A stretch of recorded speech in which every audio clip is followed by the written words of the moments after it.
आज ही Doubtnut app download करें। Doubtnut पर होगा अब आपके सभी मैथ्स, केमिस्ट्री, फिजिक्स और बायोलॉजी डाउट्स का सफाया। बस अपने क्वेश्चन की फोटो खींचो, उसे क्रॉप करो और तुरंत वीडियो सोल्यूशन पाओ। Download now. Hello everyone. Question in the plot of molar conductivity. ये है lambda m versus square root of concentration under root C. जब लैम्डा m और अंडर रूट सी का ग्राफ प्लॉट करेंगे स्ट्रॉन्ग और weak electrolyte के case में, तो ऐसा हमें ग्राफ अपीयर होगा। एक तो स्ट्रेट लाइन होगी और एक होगा आपका जो है कर्व। ठीक है, तो अब आपको बताना है predict the nature of electrolytes A and B, and आपको बताना है इलेक्ट्रोलाइट ए कौन सा है, बी कौन सा है। तो हमें पता है ऐसा कर्व जो अपीयर होगा वो हमेशा सिर्फ स्ट्रॉन्ग और वीक इलेक्ट्रोलाइट के केस में ही अपीयर होगा। तो सिंपली हमें बता देना है कि कौन सा इलेक्ट्रोलाइट स्ट्रांग है, कौन सा इलेक्ट्रोलाइट वीक है। सेकंड क्वेश्चन कहता है what happens on extrapolation of lambda m to concentration approaching zero for electrolyte A and B, and आपको बताना है क्या होगा जब इस ग्राफ को हम एक्स्ट्रापोलेट करेंगे, पीछे की तरफ एक्स्ट्रापोलेट करेंगे तो लैम्डा m वैल्यू की क्या वैल्यू होगी। ठीक है, जब हम कंसंट्रेशन ज़ीरो अप्रोच करेंगे, यानी अगर कंसंट्रेशन यहाँ पर है, अगर कंसंट्रेशन ज़ीरो अप्रोच करेंगे तो तब क्या होगा। ठीक है, तो सबसे पहले क्वेश्चन का आंसर देते ए क्या है और बी क्या है। देखिए, जो भी स्ट्रेट लाइन पर ग्राफ आएगा विद नेगेटिव स्लोप तो हम उसको बोलेंगे वो है स्ट्रॉन्ग इलेक्ट्रोलाइट्स। ठीक है, और अगर बी है, यहाँ पे कर्व दिख रहा है। ठीक है, कर्व दिख रहा है, कोई भी स्ट्रेट लाइन नहीं है, इसका स्लोप हम इजीली निकाल नहीं सकते, तो ये हो जाएगा weak electrolytes.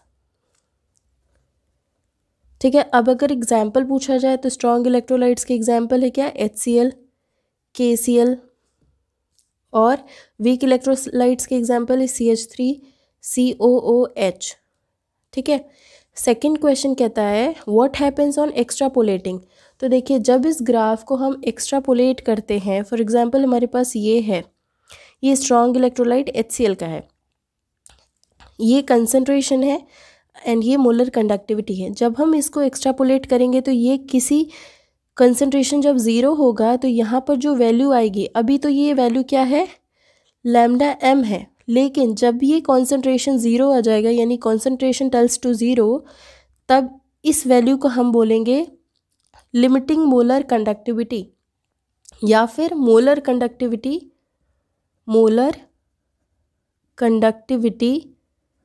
Eight infinite dilution in case of strong electrolyte के केस में हमें ये अचीव होगा। तो इसको हम क्या बोलेंगे, लैम्डा m डॉट। ठीक है, तो ये तो हो गया हमारे स्ट्रॉन्ग इलेक्ट्रोलाइट के केस में। लेकिन जब हम वीक इलेक्ट्रोलाइट का ग्राफ, अभी देखो ये अगर हमें निकालना होगा लैम्डा m की वैल्यू, तो ये क्या होगा, इंटरसेप्ट ही होगा इस ग्राफ का, intercept of lambda m and under root C graph. ठीक है, लेकिन अगर यही ग्राफ वीक इलेक्ट्रोलाइट के लिए बनाते हैं तो वीक इलेक्ट्रोलाइट के लिए ग्राफ ऐसे है, CH3COOH है। तो अब इसको एक्स्ट्रापोलेट कहाँ तक करेंगे, क्योंकि ये तो इसके पैरेलल में है, तो इसका एक्स्ट्रापोलेशन होगा तो इन्फिनिटी तक जाएगा। ठीक है, इन्फिनिटी तक जाएगा तो इसका कोई मतलब नहीं है। तो हम in case of weak electrolyte on extrapolating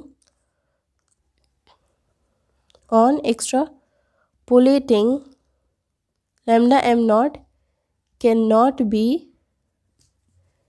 calculate नहीं किया जा सकता एक्स्ट्रापोलेट करके, क्योंकि ये जो लाइंस है ये लैम्डा m के पैरेलल है, मोलर कंडक्टिविटी के पैरेलल में है।